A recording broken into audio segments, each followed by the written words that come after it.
गरीबी का विचार कहीं और नहीं, केवल हमारे मन में होता है। कहते हैं कि भिखारियों जैसा विचार रखने वाला व्यक्ति भिखारी ही बन जाता है। इसलिए सर्वप्रथम अपने विचार को बदल दो अगर अमीर बनना है तो। आज इस वीडियो में जिस टॉपिक पर हम चर्चा करने वाले हैं बहुत ही खास, बहुत ही इम्पॉर्टेंट है।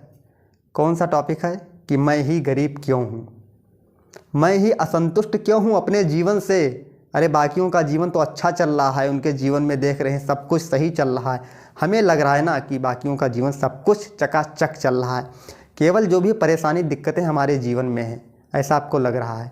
तो ठीक है, लग रहा है तो मैं ही गरीब क्यों हूँ, इन सभी का हल ना एक छोटी सी स्टोरी को मैं शेयर करूँगा, उससे आपको मिल जाएगा इस वीडियो में। चलिए स्टार्ट करते हैं। क्या हुआ कि एक बार गौतम बुद्ध एक गाँव में पहुँच गए प्रवचन देने के लिए। तो वहाँ प्रवचन देने लगे, बैठ गए। तो सभी लोग जाते थे अपनी समस्याएं लेकर और वापस आते थे तो मुस्कुराते हुए आते थे। क्यों? क्योंकि उनकी समस्याओं का हल उन्हें मिल जाता था, तो वे खुशी तो होंगे ही, जाहिर सी बात है। तो सभी लोग तो जाते थे ना, उधर से जब आते थे तो एक बंदा यानी एक इंसान जो बैठा था, एक व्यक्ति कहीं पर बैठा था, तो देख रहा था कि ये लोग इधर से उदास होकर जाते हैं, वापस आते हैं खुशी रहते हैं, मतलब कुछ ना कुछ ज़रूर है, चलो हम भी चलते हैं अपनी समस्या को लेकर।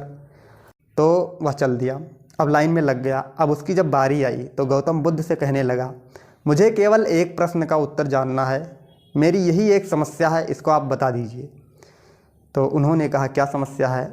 उसने कहा कि मैं गरीब क्यों हूँ, बस मैं इतना जानना चाहता हूँ, मैं गरीब क्यों हूँ। तभी महात्मा जी ने कहा कि तुम गरीब हो इसलिए क्योंकि तुमने अभी तक किसी को कुछ दिया ही नहीं, किसी को कुछ दिया ही नहीं। क्या बात करते हो? सोचने लगा, वो आश्चर्यचकित रह गया। उस महात्मा का वो मुंह देख रहा है, उसके मुख को देख रहा है कि ये क्या बात कर रहे हैं, जब मेरे पास खुद ही नहीं है तो मैं दूसरों को भाई क्या दूंगा, वो सोच रहा है। तब महात्मा जी ने कहा कि तुम्हारे पास देने के लिए है, बहुत चीज़ है। तुम्हारे पास देने के लिए एक मुंह है जिससे तुम, कोई अगर दुखी है तो उसे प्रसन्नता दे सकते हो। तुम्हारे पास दो हाथ हैं जिससे किसी की मदद कर सकते हो, किसी की सहायता कर सकते हो, किसी की सेवा कर सकते हो। तुम्हारे पास वाणी है जिससे मीठे शब्द बोल सकते हो, और मीठे शब्द से, वाणी ही एक ऐसी चीज़ है, शब्द ही एक ऐसा चीज़ है जिससे कोई दिल में उतर जाता है तो कोई दिल से उतर जाता है। समझे, ये तीन चीज़ जिसके पास है वो गरीब कैसे हो सकता है, कैसे गरीब हो सकता है। गरीबी का विचार ना हमारे मन में होता है। गरीबियों जैसा विचार रखने वाला व्यक्ति ना, जो भिखारियों जैसा विचार रखता है वो भिखारी ही बन जाता है, क्योंकि जैसा विचार रखोगे ना वैसा बन जाओगे एक दिन। ये बात तो बिल्कुल सही है। तो उसको जवाब मिल गया। कहने का मेरे मतलब क्या है कि लोग क्या करते हैं ना, ईश्वर की कृपा को समझ ही नहीं पाते हैं, रो रो कर ज़िंदगी व्यतीत कर देते हैं कि मेरे पास ये नहीं है, वो नहीं है। अरे जितना संसाधन है उसका सही से उपयोग करना शुरू कर दोगे तो आप बहुत आगे तक चले जाओगे।